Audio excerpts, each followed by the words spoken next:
बिहार में floor test चल रहा है। एक तरफ जेडीयू आरजेडी के नए समीकरण चल रहे हैं, बीजेपी अब विपक्ष में दिखाई दे रही है, तो वहीं सीबीआई की छापेमारी चलती रही। इस सब के बीच में बिहार विधानसभा में स्पीकर का इस्तीफा भी चर्चा का विषय बना रहा। बिहार विधानसभा में आज नीतीश कुमार के बहुमत परीक्षण से पहले ही विधानसभा स्पीकर विजय कुमार सिन्हा ने अपने पद से इस्तीफा दे दिया।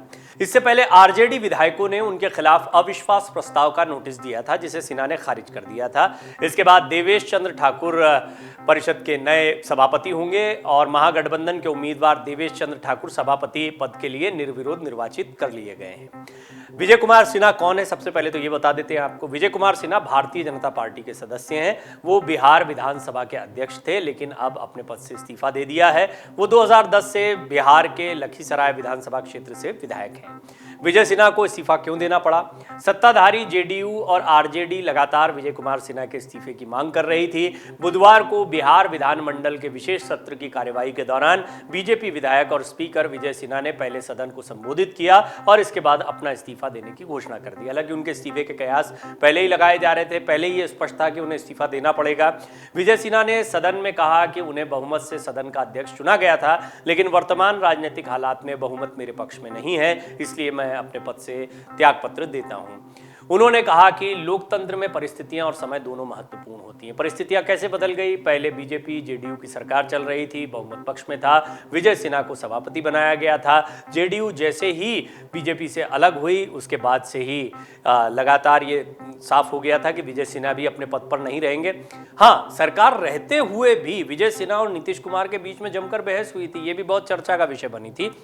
दोनों के बीच में दरअसल विधानसभा में लगभग 5 महीने पहले तू में तक देखने को मिली थी, और ये ऐसे समय पर था जब वो बहुमत के साथ में सभापति बने हुए थे। और सुशासन बाबू तब बजट सत्र पर चर्चा के दौरान सिन्हा पर बुरी तरह से बिफर गए थे और दोनों के बीच में तब गर्मा गर्म बहस हो गई थी। इस दौरान आखिरकार नीतीश को कहना पड़ा था कि सदन ऐसे नहीं चलेगा, ये संविधान से ही चलेगा। नीतीश कुमार ने इसका जवाब देते हुए कहा कि हमारी सरकार न तो किसी को बचाती है और ना ही फंसाती है। विधानसभा स्पीकर बहुत ही महत्वपूर्ण होते हैं और उनके अपने अधिकार होते हैं। मुख्यमंत्री और उनके बीच में बहस यूं ही नहीं हो रही थी, ये अपनी अपनी ताकत की भी बात होती है। और जब विधानसभा की बात होती है तो विधानसभा स्पीकर के अपने अधिकार होते हैं, अपनी ताकत होती है। मुख्यमंत्री भी उनसे अदब से बात करते हैं या उनके अधिकारों को ध्यान में रखकर बात करते हैं, लेकिन वहां पर नीतीश कुमार का एक अलग रौब देखने को मिला और यही वजह थी कि इन दोनों के बीच में तू मैं हो गई थी। ये काफी चर्चा का विषय बना रहा था। विधानसभा स्पीकर के अधिकार क्या होते हैं, अब ये भी थोड़ा सा समझ लेते हैं। सभा के परिसर में उनका प्राधिकार सर्वोच्च होता है, जैसा हमने अभी आपको बताया। सभा की व्यवस्था बनाए रखना उनकी जिम्मेदारी होती है। वे सभा में सदस्यों से नियमों का पालन सुनिश्चित कराते हैं। सभा के सभी सदस्य अध्यक्ष की बात बड़े सम्मान से सुनते हैं। अध्यक्ष सभा के वाद विवाद में भाग नहीं लेते हैं, अपितु वो विधानसभा की कार्यवाही के दौरान अपनी व्यवस्थाएं निर्णय देते हैं। यानी कि क्या राजनीतिक मुद्दे चल रहे हैं, क्या बहसबाजी चल रही है, इसमें वो बीच में नहीं आते हैं कि आप सही कह रहे हैं कि आप गलत कह रहे हैं। वो ये देखते हैं कि आपस में लड़ तो नहीं रहे हैं, दोनों बातें आ रही हैं नहीं आ रही हैं, किस मुद्दे को उठाना चाहिए किसको नहीं उठाना चाहिए, कोई अनर्गल बात तो नहीं हो रही, जैसे मुद्दों को ध्यान दिया जाता है। स्पीकर को यह अधिकार है कि वो कोई भी निर्णय लेने के पहले संतुष्ट होना चाहेंगे कि विधायकों ने स्वेच्छा से इस्तीफा दिया है या फिर उन्होंने किसी के दबाव में कदम तो नहीं उठाया है। स्पीकर विधायक को अयोग्य तो ठहरा सकता है, लेकिन वो पूरे कार्यकाल के लिए उसे अयोग्य घोषित नहीं कर सकता है। अयोग्य घोषित होने के बाद उसे सदन में वोट करने का अधिकार नहीं रहेगा, लेकिन वो उपचुनाव लड़ सकता है। महाराष्ट्र में जैसे कि जब विधायकों की अयोग्यता की बात हुई थी तो वहां भी स्पीकर को लेकर एक लड़ाई हुई थी कि अब किसका स्पीकर होगा, और स्पीकर के पास बहुत सारी ताकत होती है। यही वजह है कि स्पीकर किसका है, किस पार्टी का है, वो काफी चीजों को प्रभावित कर सकता है। और जैसे ही सरकार बदलती है तो पहला काम क्या होता है? स्पीकर को बदलना। अब सवाल उठता है कि कौन होगा फिर बिहार विधानसभा का नया अध्यक्ष?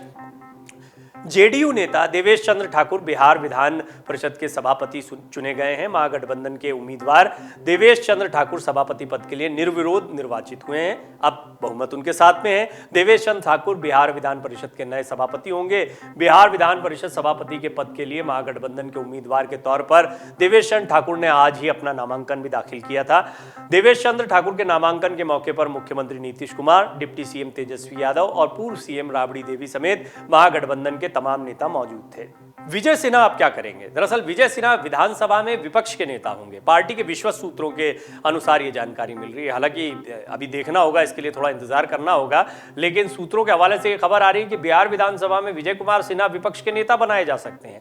हालांकि पार्टी नेतृत्व की तरफ से इस पर आधिकारिक तौर पर कोई ऐलान नहीं किया गया है और वो अभी तक स्पीकर के पद पर थे, तो ऐसे में देखना होगा कि क्या ये निर्णय लिया जाता है। लेकिन जिस तरह की तीखी नोकझोंक उनके और नीतीश कुमार के बीच में हुई थी, इसके बाद उनकी दावेदारी बढ़ जाती है, क्योंकि सदन में अब बीजेपी और जेडीयू के बीच में नोकझोंक देखने को मिलेगी। जो एक साथ बैठते थे वो अब आमने सामने बैठेंगे। तो कुल मिलाकर स्पीकर का इस्तीफा ये आज की एक बड़ी घटना रही है। यूं तो बिहार के सियासी घमासान में आज कई महत्वपूर्ण बातें हुई हैं। इनमें सबसे महत्वपूर्ण ये रहा कि विजय सिन्हा ने अपने पद से इस्तीफा दे दिया है। डाउनलोड करें अमर उजाला ऐप और पाएं खबरें लगातार।